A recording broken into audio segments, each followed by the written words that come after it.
ויהי ביום השלישי ודין מה שסתם מלכות תעמוד בחסר בית המלך הפנימית נוכח בית המלך והמלך יושב על כיסא מלכותו בבית המלכות נוכח פתח הבית ויהי כראות המלך אז אסתר המלך עומד בחוסר נושא חן בעינו ויושת המלך לאסתר השרביט הזו ושם בידו ותיגע אסתר ותיגע בראש השרביט ויאמר למלך מלך אסתר המלכו ובגושותך עד חצי המלכות והינו תלוך ותאמר אסתר אל המלך טוב יבוא המלך והמון יאמר המשנה אשר עשיתי לו ויאמר המלך מהרו ההמון לעשו לדבר אסתר ויאמר המלך והמון על המשנה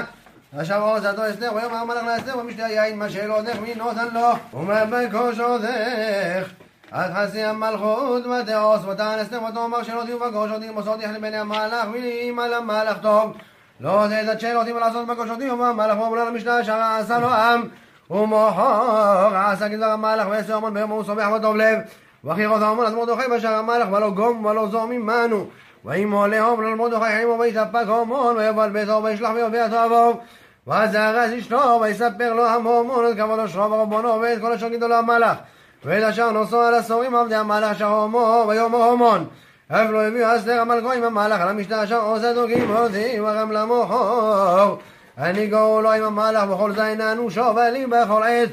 אשר אני רואה את מרדכי יהודי יושב בשער המלך ותאמר לו אסתר אשתו וכל אהביו יעשו עד שובו 50 ימו ויומו בבוקר יאמר למלך ויתלו על מרדכי עולו ובוא עם המלך על המשנה שמח ויתאבד דבור